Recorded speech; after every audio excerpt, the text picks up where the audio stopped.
Hallo meine Lieben, ich weiß ja nicht, wie es euch geht, aber für mich wird es langsam doch ein bisschen kühl. Und deshalb dachte ich mir, wir machen heute einen Schal, und zwar einen Dreieckschal, den wir nähen. Und ich würde sagen, da gehen wir auch gleich ohne großes Geschwafel rein.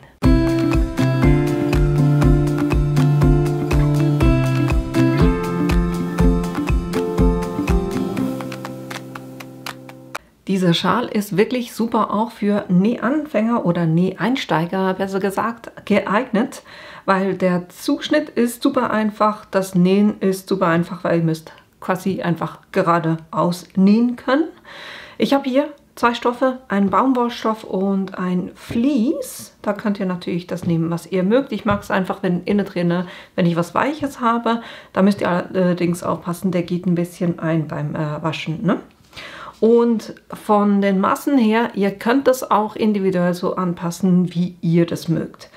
Ich mag es eher, wenn es so ein bisschen bulky, also eher ein bisschen größer ist. Und meine Maße, die ich gewählt habe, ist, dass ich oben insgesamt 170 cm habe. Dadurch kommen dann, man wickelt den ja dann so an den Hals, dass diese Spitzenecken hier auf beiden Seiten runter gucken, und je nachdem wie lang oder wie kurz ihr macht, gucken die ein bisschen weiter runter oder weniger weit runter.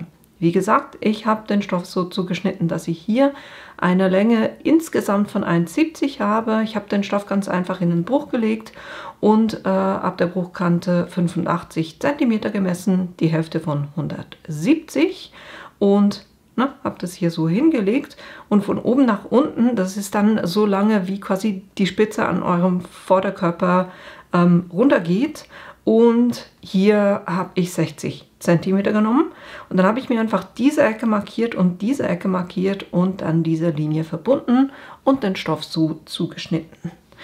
Wie gesagt, ihr könnt es auch kürzer machen, ihr könnt es länger machen, was auch immer ihr gerne mögt. Von den Stoffen hier eben, ich habe einen gepunkteten, schönen Teal-Stoff, Türkisstoff, den finde ich super. Da kommt natürlich dann auch mit Flexfolie noch was drauf. Und eben hier so ein bisschen ein helleres Vlies. Dann natürlich auch das passende Garn dazu. Geschnitten eben mit Schneiderlineal und Rollschneider, geht immer am einfachsten. Brauchen ein paar Nadeln, Clips, wenn ihr das lieber mögt zum Feststecken, und natürlich die Nähmaschine.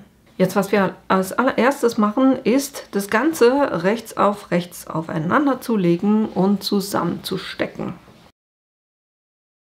Und ich beginne hier meistens in der Mitte, damit ich mich hier an diese Spitze orientieren kann, dass das dann auch wirklich passt. Und so stecke ich das, wie gesagt, ringsherum einmal ab.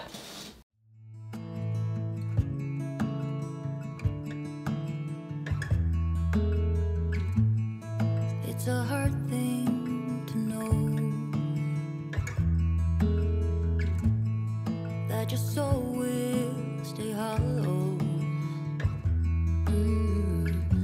even if I know that nothing lasts forever.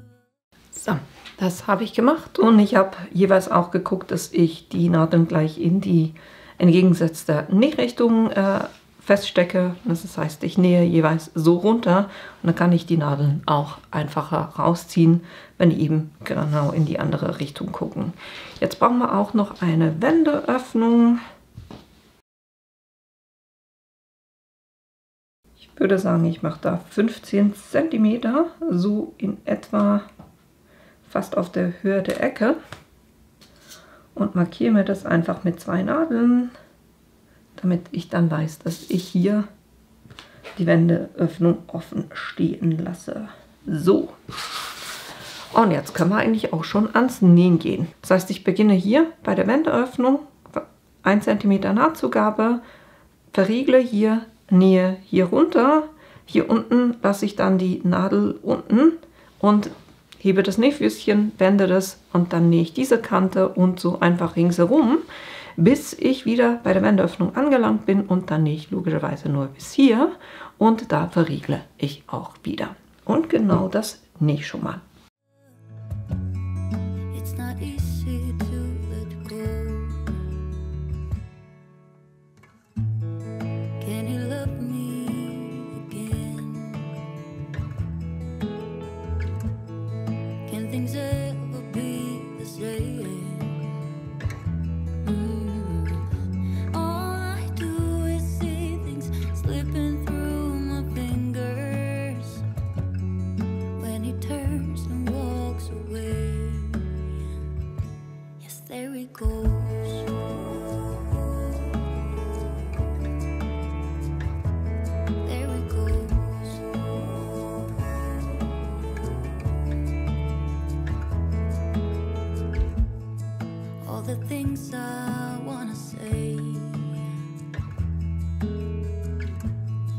feel this in someday. I know it is not enough to say I'm sorry. Didn't beg him to stay, so there he goes.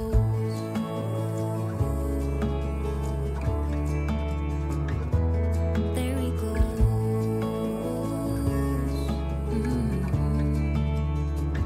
Yes, there he goes.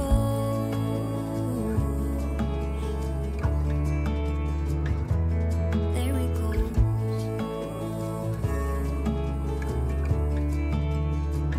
Yes, there he goes. Ich habe das Ganze mit einer Stichlänge von 3 genäht und was wir jetzt auch machen können, ist hier die Ecken zurückzuschneiden, nicht in die Naht rein, aber da könnt ihr schon ziemlich nah ran, weil wir nähen es nachher von der anderen Seite auch nochmal ab und das zwar bei allen 3 Ecken. Ne? Das heißt auch die hier unten, weil wenn man den Stoff stehen lässt, dann gibt es so jeweils so eine Erhöhung, was ich nicht schön finde. So, und jetzt können wir durch die Wendeöffnung durch das Ganze auch schon wenden. Und ich habe da jeweils noch so ein Essstäbchen, wo ich die Ecken dann vorsichtig auch noch so ein bisschen ausarbeite. I know I did him wrong. Now something is broken inside me. I got what I gave. I am worthy to feel this way, but I want him to. Dann könnt ihr gucken, dass alles wieder schön aufeinander liegt und das Ganze ringsherum auch abstecken, weil, also ihr müsst es nicht machen, ihr könntet das auch so und jetzt nur noch die Wendeöffnung schließen, aber ich finde es schöner, wenn man den von oben nochmal absteckt und deshalb bringen wir hier jetzt einfach schön die Kanten aufeinander und stecken das alles auch nochmal ab. Was ich jeweils mache, ich lege den einmal vor mich hin und stelle auf jeden Fall sicher, dass hier unten die Ecke wirklich stimmt. Ne? Da ist es quasi für mich am wichtigsten, dass das wirklich schön liegt. Das heißt, ich arbeite die nochmal schön aus. Ziehe das hier alles schön nach oben. Und mache da schon mal eine Nadel rein, weil das hilft dann nachher auch beim Nähen, dass ich weiß, bis wohin ich da nähen muss und dann um die Ecke herum gehen muss. Aber eben jetzt mal das ganze ringsherum auch nochmal abstecken. Nothing I did was to hurt him, and I'm sorry I gave him this burden. There he goes.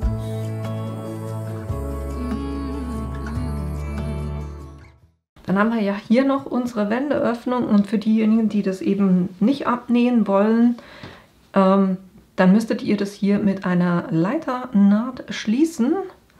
Aber wenn ihr es eben ringsherum abnäht, dann könnt ihr einfach gucken, dass der 1 cm hier schön reingeklappt wird von beiden Seiten. Das schön aufeinander bringen. There he goes.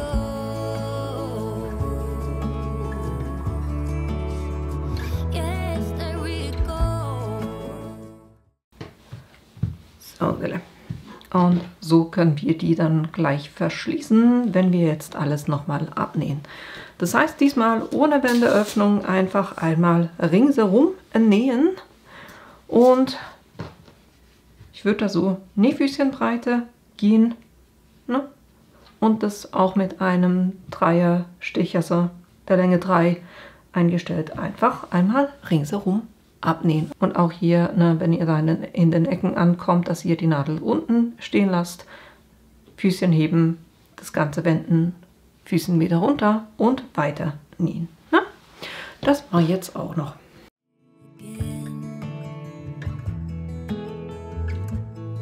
Can things ever be the same? All I do is see things slipping through my fingers when he turns and walks away. Yes, there he goes.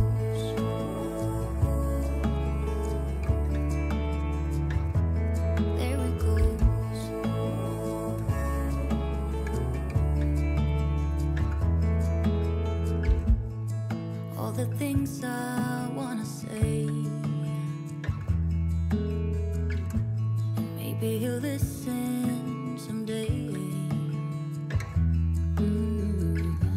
I know it is not enough to say I'm sorry. Didn't beg him to stay, so there he goes.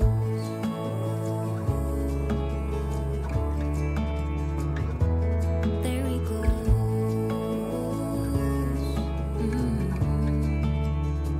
Yes, there he goes.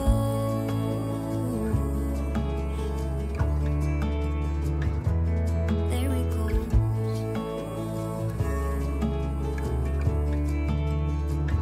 Yes, there he goes. I know I did him wrong. Now something is broken inside me. I got what I gave. I am worthy to feel this way. But I want him to know that nothing I did was to hurt him. And I'm sorry I gave him this burden. There he goes.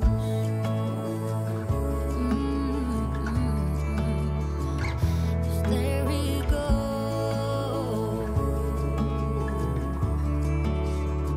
Yes, there he goes. Yeah, there he goes.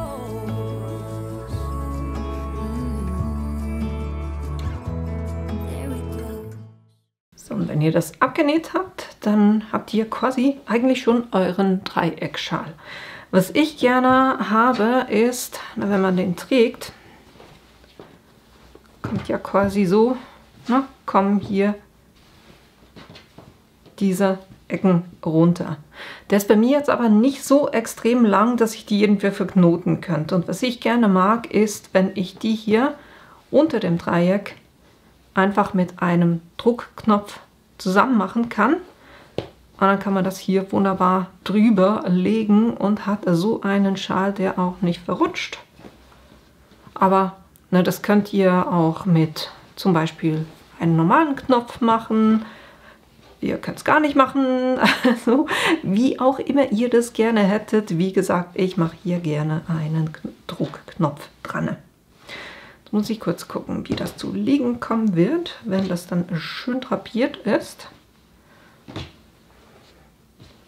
Quasi so soll das sein, dass der hier drunter eben dieser Druckknopf drauf kommt. Jetzt gehe ich hier so anders in etwa in der Höhe, mal hier ein Loch rein und dasselbe auch auf der Seite. Einfach so, dass ich nicht in die Naht reinschneide, aber so weit wie möglich raus in die Ecke gehe. Und ich habe hier so 12 mm Durchmesser Druckknöpfe von Prip. Und ihr habt jeweils die Anleitung, wie ihr solche Druckknöpfe anbringen müsst, auch in der Verpackung oder hinten auf der Verpackung drauf. Zuerst diese Seite. Das heißt, hier so oben dieser Noppen sein. Das heißt, der Stift kommt von unten rein. Dann der Noppen drauf. Das Plastikelement kommt von unten und das Metallteil von oben. So, haben wir das. Und da der so drauf kommt, kommt dasjenige, was von oben, der quasi der Oberteil des Druckknopfes kommt hier drauf und der andere von hier unten rein. Ne? So, muss ich hier noch kurz die Elemente austauschen.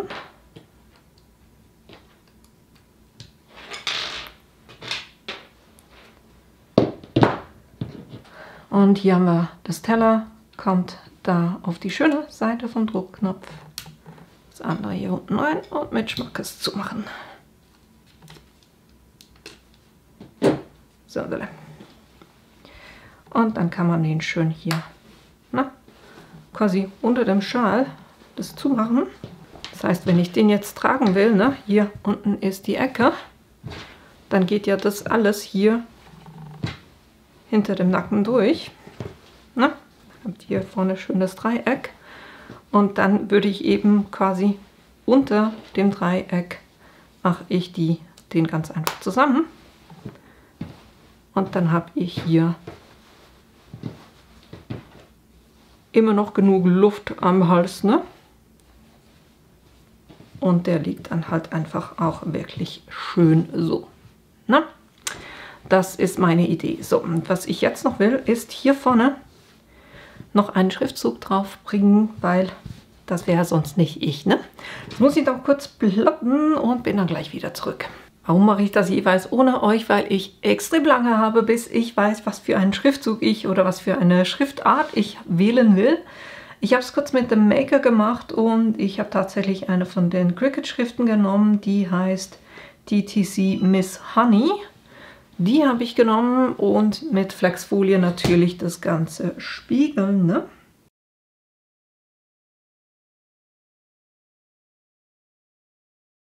Und von der Größe her, ich gucke mir einfach jeweils an, wie breit ich das ungefähr haben will. Und dann gucke ich mir an, wenn ich die Breite eingebe, wie hoch wird es. Und so wähle ich das dann aus. Mal gucken, wie ich das gerne haben möchte. Ich glaube, das passt so. Ich nehme das ziemlich nah an die Naht dran. Und ich werde das Ganze kurz mit der Mini Easy Press aufbringen. Geht am schnellsten. Und ich stelle die jeweils auf eine 2 ein von der Hitzestufe. Und bei der Folie muss ich 155 Grad eigentlich für 30 Sekunden, aber eben mit der Mini gehe ich so ein bisschen nach Gespür. Man sieht es auch in der Folie drin, ob die wirklich gut hält. Also man merkt es, wenn man die Trägerfolie abzieht, aber auch wenn ich die Struktur dann von meinem Stoff in der Folie drin sehe, dann weiß ich eigentlich, dass das gut drauf ist. Könnt ihr natürlich auch mit einem Bügeleisen machen, aber dieses Ding hier kostet in mir was 75 Franken. Und gerade so für kleine Sachen finde ich das extrem praktisch, weil die ist super schnell warm auch. Und ihr kommt eben überall hin mit, weil sie so klein ist und ihr eine schöne gleichmäßige Hitzeverteilung habt, funktioniert das wirklich immer super. Natürlich gehen auch die größeren Hitzepressen, aber wie gesagt, ging jetzt hier am einfachsten mit der kleinen.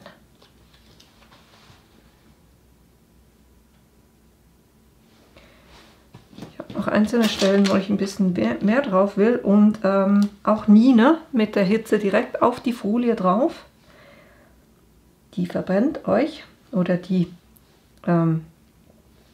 zieht sich zusammen, sagen wir es mal so, weil sie die Hitze nicht erträgt, ne? So. Das müsste reichen. Wunderbar. Und diejenigen, die sich jetzt fragen, was soll denn das heißen? Das ist so ein Schweizer Ding, das heißt Gfrörli. Und so nennen wir die Leute um uns herum. Es ist niedlich gesagt, ne, von wegen Gfrörli.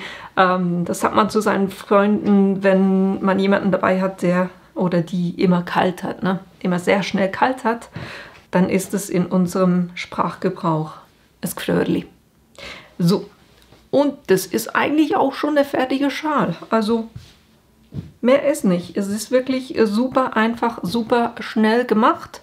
Ich finde, man hat hinten auch genug Material, das dann es einen nicht in den Nacken zieht. Und eben, wenn ihr das macht mit dem Knopf, könnt ihr das hier auch schön fixieren. Der kommt dann quasi unter diesen Teil. Und so habt ihr wunderbar einen Dreieckschal. Und eben wahlweise könnt ihr da auch noch was drauf machen. Und das war's auch schon für heute. Ich hoffe, euch hat die Idee gefallen. Ihr habt Lust, das nachzumachen. Wie gesagt, ist wirklich auch für Nähanfänger oder Näheinsteiger geeignet. Und dann hoffe ich, dass ich euch in einem meiner nächsten Videos wiedersehe. Bis bald!